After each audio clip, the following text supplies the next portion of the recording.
Hello student, myself Professor Rushali Tapde from ICEEM Engineering College. Now today we will start with our next chapter, that is a use case modeling. Okay, so in this lecture today we will discuss about what is a functional modeling. In the last lecture we have covered our first chapter. In that we have seen the different topics like what is a modeling, what are the different principles of modeling, then what is a model, then we have seen about what is a 4+1 view model, what is the software architecture, what are the different elements which are responsible due to which the complexity arising while developing the software. So we have seen these different types, as well as we have seen what is a UML, that is a unified modeling language. Then we have seen the different concurrent, real-time, distributed system, and which modeling technique is used for that distributed system. All these things we have covered in our first chapter. Now in second chapter, that is a use case modeling, we have started with a functional modeling. In this lecture we have covered what is the requirement gathering, or we can say requirement modeling. Then we see what is a use case modeling, because we need to draw the use case diagram. For that we need to collect the requirements from the user, because whatever the requirements of the user that are shown with the help of use case diagram, for that we need to understand the requirement of the system. So we need to understand the requirement modeling. Now the requirements of a system describe what the user expects from the system. That means what he wants the system will do for him. That is called as the requirements. Requirements are specified in terms what the user wants the system will perform for him. When defining the requirements of a system, the system should be viewed as a black box. When we are defining the requirement of our system, we are showing our system as a black box, so that external characteristics of the system are considered. Whatever the external characteristics of our system, we can consider it by showing our system as a black box, right? Now we are talking about the requirements. So there are two types of requirement: functional requirement and non-functional requirement. So for the requirement modeling, we need to consider both functional as well as the non-functional requirements. Requirements modeling consists of requirement analysis as well as the requirement specification. The very first step of your software development life cycle is the analysis phase. And here in the modeling, what we have done, first we have to analyze what are the requirement of our customer. In that way we can draw the different diagrams. Okay, so the very first step of the requirement modeling is that requirement modeling consists of first requirement analysis, what are the requirements of the user, and then we have to specify these requirements with the help of different diagrams, right? So use case modeling is an approach for describing the functional requirement of the system. Once we have collect the requirements from the user, the functional requirements of the system are designed, or we can say described, with the help of use case modeling. These use case modeling are used for describing the requirements, functional requirement of our system.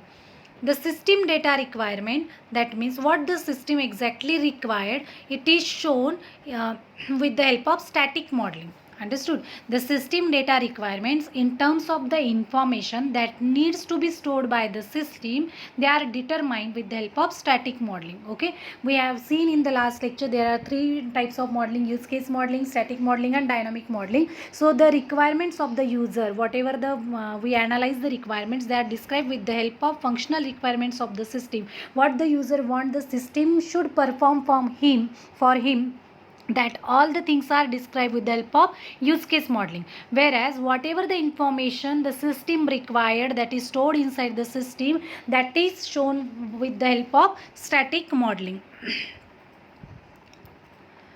The inputs to the system as well as the output from the system are described initially in the use case models, and then they are specified in more detail during static modeling. That means whatever the requirements of the user, we can show them as an input to the system, and based on that requirement what our system should produce, that is the output. And all these input and output, all these things we have to show with the help of use case modeling, with the help of use case diagram. Once we have specified specified the requirements of our user, then we move to the show the structure of our system with the help of static modeling. It then goes to describe the use case approach to define functional requirement, as well as how to extend use case to describe non-functional requirements also. Non-functional requirements like performance of your system, then security, how the security will be provided. All these things are considered under the non-functional requirements. Now, why there is a need to develop the new software? There are two main reasons for developing a new software system. We are using the modeling, right? So when we are developing the new software, so we need either two reasons. First is that we need to replace a manual system. That means whatever we have drawn with the help of our modeling, that is either to replace a manual system or to replace an existing software system. Whatever our existing software have that don't give us the output as per the user requirement, then we need to replace the existing software system. Now in first case, that is to replace the manual system, what we have done, the new system is developed to replace a manual system in which records might be kept on paper documents and stored in a filing cabinets. Okay, that means whatever work we have done on a paper with the help of different diagrams, we need to change it as per the user's requirement. In the second case, the new system might be developed to replace an existing software system that has become seriously outdated. That means it does not give the output as per the user requirement, so you need to change by adding some extra functionality. There may be two possibility. Again, for replacing the existing system, there is no need to completely replace the system. Some new functionality you can add, it will give you the output. This is the first case. Or second case is that you need to completely replace the existing software system because it is outdated. For example, existing system can run on obsolete hardware such as centralized mainframe system, or because it was developed using an obsolete language such as COBOL, and or because the system has little or no documentation. As we say कि why we need to replace the system, it may be the developed with the outdated software programming language, or it may be developed it may be run on a outdated hardware. We can say not outdated but obsolete hardware, or it is consider the little documentation. It is not it is very difficult to show the different requirements of the system with the help of the existing system. In that case, we need to replace our existing system. While developing the new system or replacing the existing system, it is very important to specify the requirements of the new system precisely and unambiguously. Obviously, this is the main requirement. When you develop the new system, it is very much important that you have to specify whatever the requirements you have gathered from the user in an unambiguous form. That means in a clear form. There should be no confusion. Okay, there are frequently many uses of the system in a large company. The project on a project, there are many users who work on the project in a company. This might be the engineers, they may be the marketing and sales staff, they may be the manager, IT staff, administrative staff, etc. So the requirement of each and every user, or we can say each group of users, often referred to as stakeholders, must be understood and specified, because on the project different teams are working. So we need to consider the requirement of each and every group while developing or while creating the model of the system.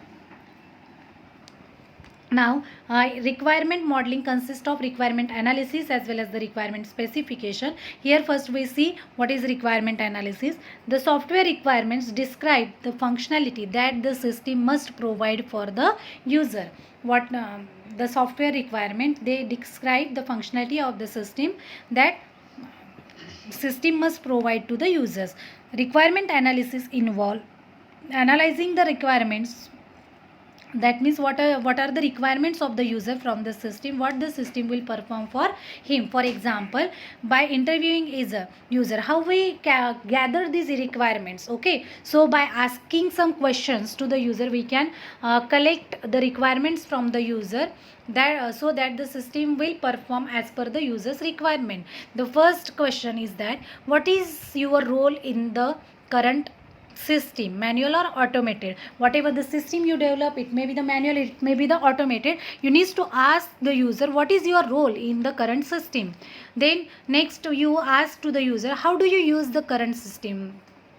Next, what are the advantages as well as the limitations of the current system, that you will be asked to the yourself, that is a developer who is developing that system. You have to consider what are the advantages as well as the limitations are possible of the current system. Then what features should the new system provide for you. Okay, so you need to ask this question while collecting the requirement from the user. You ask user what is the role of user while in the current system, how will he use that system. Then if you are a developer, then you need to consider what are the advantages of the current system, which programming language or which software you need to use. Then you need to consider what are the limitations of the current system and what features this current system should provide to you. Analyzing an existing manual system, we see all these questions. So how we analyze the manual system, we can analyze the requirements for the manual system as well as for the existing software system. For the manual system, we need to understand and document the current system as well as determining which features of the current system should be the automated. When we analyze the requirement for the existing manual system, we need to determine which new features of the current system should be the automated and which should be remain manual. Then we need to discuss with the user what functions could be done differently when the system is automated. Okay, which are the different functions you are adding to the manual system, you need to discuss it with the user. Then if you are replacing the existing software system, or you can say you are collecting the requirement for the existing software system, then analysis requirement analysis task, you need to check extracting the software requirements, you need to extract the software requirements. Then you separate the functional requirements from functions that result from the design. Next thing you have to do is that implementation decision, you have to check the different implementation decision, identify which are the non-functional requirements of the current system, then decide what functions should be done differently so that your existing system could give the output to the user as per the user's requirement, and what new functions should be added to our existing system. All these things we need to consider while analyzing the requirement to replace the existing software system.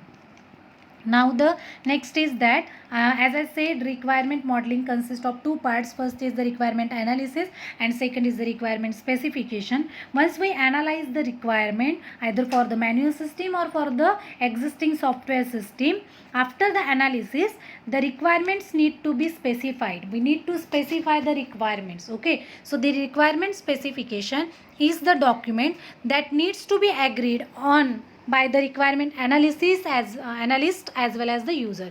That means all these requirements, whatever the requirement analysis gathered, that should be requirement should be agreed by the user as well as the developer. So this is called as the requirement specification. There should be the agreement between the developer as well as the user. Now it is the starting point for the subsequent design and development, so it must also be understood by the developers. Both functional requirement as well as non-functional requirements need to be specified. You need to specify functional requirement as well as the non-functional requirements, that how you will provide the security, then how the performance of your system, how it will work fast as compared to the other software. All these non-functional requirements need also to be specified with the functional requirements. Now we see what are the functional requirements and what are the non-functional requirements to get the more clear view. Okay, so functional requirement describes the functionality of our system that must be capable of providing in order to fulfill the purpose of the system. That is, what are the requirements of the user that should be performed by our system, that is shown by, that is a functionality of our system is shown by the functional requirement. In defining a functional requirement, it is necessary to describe uh, when we describe the functional requirements, what we say that what functionality this system needs to provide, which type of functionality the system needs to provide, that means what are the requirement of the user, so that the system could perform according to that. What information need to be the input to the system from the external environment, such as external users, external system, external devices. What is the input for our system, so that our system provides the output to the external environment, that is to the user as per his requirement. And then again, for the functional requirement, we need to consider what information should be stored into the system, are reads or need to be updated. All these things are considered for the functional requirement. For example, functional requirement to view the balance of the bank account. We will get a clear idea about we have to understood about the functional requirement. What the functional requirement do, it describes the functionality of our system, uh, as well as it will show what is the input for our system, what is the output as per the user requirement the system will give. We take one example for better understanding of the functional requirement. To view the balance of the bank account, what the user would need, he need to input the account number, that is a input to the system, and the system would need to read the balance from the customer account, right? What the functionality of system here what is the input for the system to check the balance of the account? First we need to give the account number, so that the system would read the balance from the customer account and give the output, that is how much balance is remaining in his account. So output is, it shows the balance, input is give the account number, and functionality of the system is to read the balance from the user accounts from the bank, right? So in this way the functional requirements are specified. Now we see what is the non-functional requirement. A non-functional requirement sometimes referred to as a quality attributes, such as they refers to the quality of service goal that the system must fulfill. For example, non-functional requirements are a performance. As I said, how your system will give the performance, that is one of the non-functional requirement. A performance requirement specifying the system response time of 2 seconds and availability requirement specifying the system must be operational for 99% of the time. Then you can say that security requirement is a non-functional requirement, such as protection from system penetration. Now we will discuss about the quality attributes of the SRS, that is a software requirement specification. Whenever we specify the software requirements, we have to consider different quality attributes.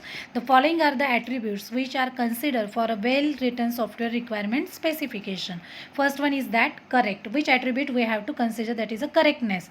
Each requirement is an accurate interpretation of the user's need. We will, that means whatever the requirements you have gathered, that should be in a correct format. It will give the as per the user requirement, you need to specify it. Then complete. Second is that completeness. The SRS, that is a software requirement specification, includes every significant requirement. In addition, SRS needs to define the system response to every possible input where it is correct or incorrect. Finally, there should not be any TBDS. Okay, so the second attribute we have to consider is that completeness. Whatever the requirement we give to the system, it should be in a complete format, whether it is a correct or incorrect, but it should be in a complete format, unambiguous. Then third attribute which I have to consider is that unambiguous. That means every requirement has only one interpretation. There is no confusion while giving that this may be happen or this may no. You have to give whatever the requirement to the system in an unambiguous format. Then next attribute which we have to consider for the SRS is called as the is called consistent. This refer to ensuring that individual requirements do not conflict. Okay, there might be conflicting terms such as two terms that refer to the same concept. So there should be no confliction between the while considering developing the software. Okay, or specifying the requirement. There might be conflicting requirements such as one requirement making an incorrect assumption about a requirement upon which it depends, or some may be give the correct opinion. So we need to be clear about it. Next attribute which we have to consider for the SRS is nothing but a verifiable. The requirement specification is in effect of a contract between the developer as well as the customer organization. As I said, this should be when we specify the requirements, this is the agreement between the developer as well as the customer. There should be no communication gap between the developer of a system as well as between the user of a system. That should be the verifiable. Next attribute which we have to consider for the SRS is nothing but understandable by non-computer specialist. We have to develop system in a such a way that anyone, if he is not a computer specialist, he can understood how to operate that system. In that way we have to develop the system, because the users of the system are likely to be non-computer specialists. It is important that requirement specification can be written in a such a narrative text that can be easily understood. We have to consider this attribute also. The next, and which is very important while specifying the SRS, that is a modifiable.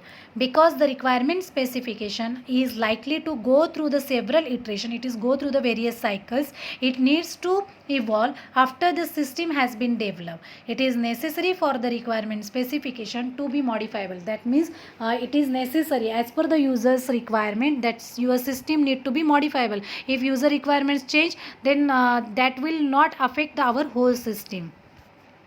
This assists with the goal. The requirement specification need to have a table of contents, index and cross references also. Each requirement should only be stated in only one place, otherwise inconsistencies could creep into the specification. Next thing, which attributes we have to consider about the SRS is nothing but a traceable. The requirement specification needs to be traceable backwards to the system level requirements and to the user needs. It also needs to be traceable forwards to the design components which satisfy each requirement and code components that implement each requirement. Frequently, dilemmas arise in the process of developing the requirement specification because some of these goals are conflicting. Some of these attributes we have not properly understood. For example, to make the requirement specification understandable with the goals of making it consistent and unambiguous.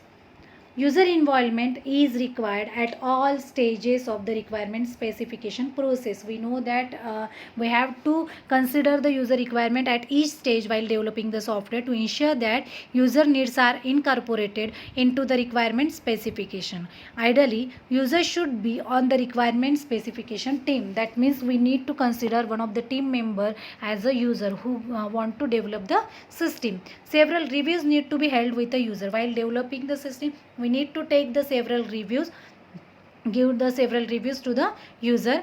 Developing a throwaway prototype can be helpful to clarify the user requirements. Then prototyping is especially useful for automating a manual system when users might have a little idea of what an automated system would be like. I hope you will understand what is a functional modeling. To describe the functionality of your system, first step you have to do is a requirement gathering, that is a requirement modeling, which consists two steps, that is requirement analysis and second is that requirement specification. In requirement analysis you have to collect the user's requirement by asking different questions, and in the requirement specification you need to specify the functional as well as the non-functional requirement, and this should be the agreement between the developer of the system as well as the user of the system. There should be no communication gap between the developer and the user of the system. Then we have seen the different quality attributes for system requirement specification. Okay, so I hope you will understood all these topics. Thank you.